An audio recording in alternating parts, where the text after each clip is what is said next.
Je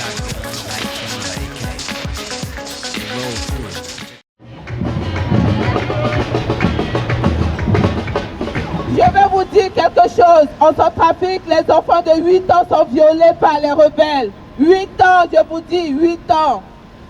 Il y a des preuves. Un enfant de 16 ans, 15 ans, on lui demande de coucher avec sa maman devant son papa par les rebelles. Et qu'est-ce que nous allons faire? Nous allons rester comme ça? Nous devons nous battre. Moi j'ai vécu en Afrique, je ne suis pas très étonnée non plus. C'est sûr que c'est difficile aussi parce qu'on ne sait pas trop comment les aider. Surtout que nous, on a le problème chez nous aussi. Mais c'est une réalité en Afrique qui est insoutenable et qui mérite d'être dite. Et il y avait les jeunes filles qui avaient été kidnappées, etc. C'est récurrent. Elle a raison, c'est une voix de femme qui s'élève et c'est très bien. Parce que c'est important que la parole se libère. Et que c'est important d'entendre les femmes qui disent des choses et de ne pas simplement dire c'est une question de justice, c'est une question de vie quotidienne, de tous les jours, que ce soit dans la rue, au travail ou n'importe où. C'est une question de vie ensemble. Elles se sont battues pour l'avortement, elles se sont battues pour la pilule, elles se sont battues pour le droit de vote.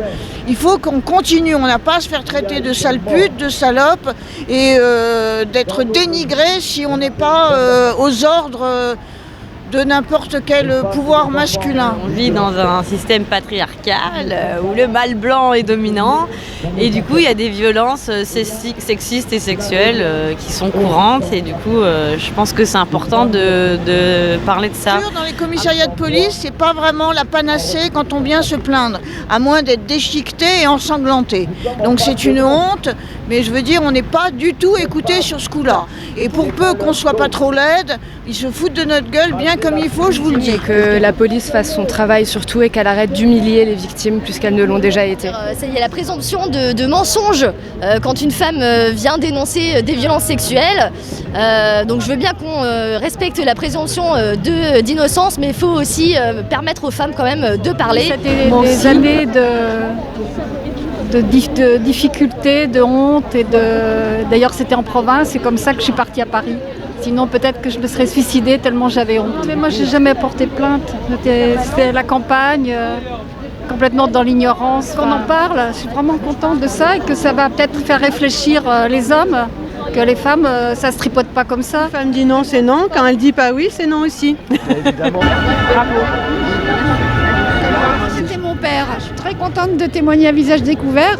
C'est la seule chose qu'on peut faire, il faut parler, dire, pas garder pour soi, la honte, non, la honte elle change de camp, voilà. Moi j'ai pas honte, je sais que la honte c'est pas à moi de l'avoir, c'est lui qui devrait avoir honte.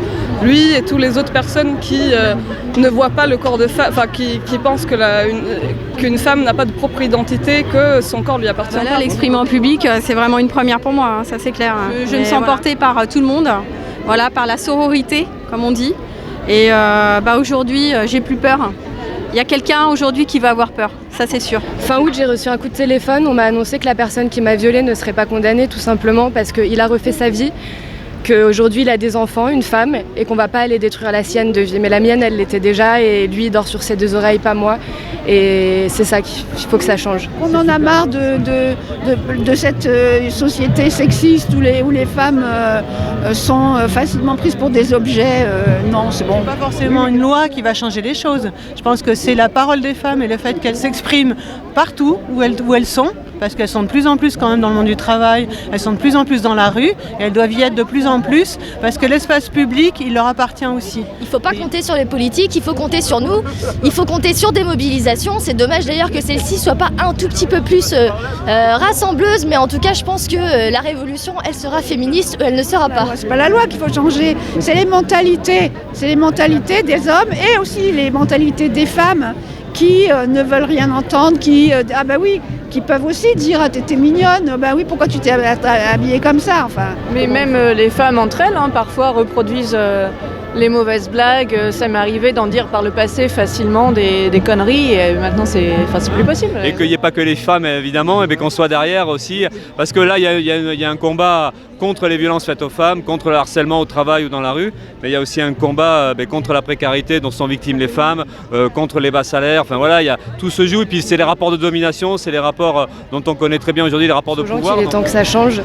et qu'on est tous concernés par ça, que c'est pas parce qu'on n'est pas concerné directement qu'on le sera jamais. Il y a une femme qui est violée toutes les 6 minutes et on va tous être amenés un jour à faire face à ça, et il vaut mieux prévenir que guérir, je pense, et il est temps d'ouvrir sa gueule. Ça passe par l'éducation des filles et des garçons, et ça passe par aussi la façon dont les garçons considèrent les filles, et la façon dont les filles aussi sont mises en valeur aussi dans l'éducation, parce qu'on sait que l'éducation nationale, bien que je pense que ce soit pas forcément les profs qui veuillent ça, mais ça n'empêche qu'on accorde plus attention aux garçons. Il y a des métiers pour les garçons et des métiers pour les filles. Il faut sortir de tout ça. L'éducation, c'est là que ça se joue énormément, parce que j'ai envie de dire, quand on est grand, c'est déjà un peu tard, c'est déjà un peu dur, mais quand même, on peut travailler à tous les âges. On s'est quand même fait éduquer avec ça pendant des années. La prise de conscience, elle n'est pas forcément arrivée jeune. Il y a tellement de comportements et de choses dans la société qu'on a intégrés nous et dont il est très difficile de se détacher. Et c'est ça qui est triste en fait, c'est qu'on se réveille et qu'on se dit mais en fait je suis comme ça, j'ai été éduquée comme ça et probablement je vais éduquer mes enfants comme ça, mais je pense que ça il faut que ça change. Essayer d'éduquer un peu mieux les futures générations, les filles comme les garçons, ça peut permettre de changer les choses, et je pense que voilà, c'est aussi ça qui pour l'avenir, ça serait un vrai bon investissement. Quand elle a voulu faire un programme simple contre le sexisme pour éduquer les enfants aux valeurs de la République, puisque égalité c'est écrit partout sur tous les frontons, vous avez des mouvements ultra-conservateurs qui sont descendus dans la rue pour dire c'est la théorie du genre, on ne sait même pas ce que ça veut dire la théorie du genre. Bref, c'était en gros, non, il faut continuer à avoir une éducation différenciée pour les filles et les garçons pour que les femmes restent bien dans leur petite case et les hommes dans la grande. Enfin moi je sais qu'on m'a appris à... S'il y a un homme qui te gueule dessus, il faut que tu baisses les yeux, tu fermes ta gueule et t'attends qu'il ait fini. Alors qu'on n'a jamais appris ça à mon frère, donc ça s'apprend à la maison, pas à l'école non plus.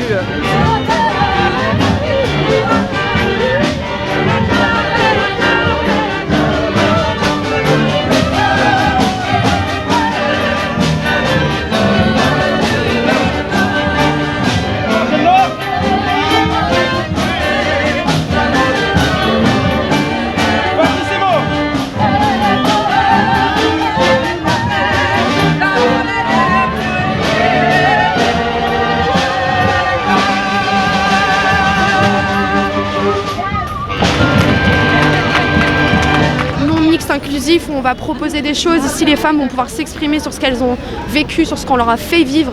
Et c'est ça qu'il faut faire. Il faut que la parole se libère et qu'on puisse pas dire « je savais pas ». Je ne connaissais pas, j'ignorais. Et très franchement, je me sens très féminin ou très féminine. Alors, ça me paraît dommage d'être exclu pour autant. Mais je suis pas sûr de comprendre complètement la démarche. Là, dans l'espace, c'est 10 mètres carrés sur la place où il n'y a que des femmes et pas d'hommes. Tout le monde devrait pouvoir le supporter. Moi, le féminisme, ça inclut aussi le fait de donner le droit aux hommes d'avoir des émotions. Souvent, c'est les propos homophobes, moi, que je reprends. Du genre, je suis pas pédé, gna gna gna. Ce genre de choses.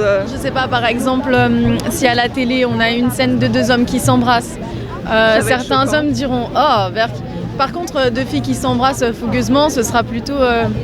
Enfin, bon, ils le diront pas ouvertement, mais ça passera tranquille, quoi. Parce que être gay, ça va être féminin, et donc si c'est un homme fort et viril, il va pas vouloir... Sur tout ce qui est homosexuel, je vais plus dire sale pédé, ou je vais plus dire espèce d'enculé, ou je vais plus...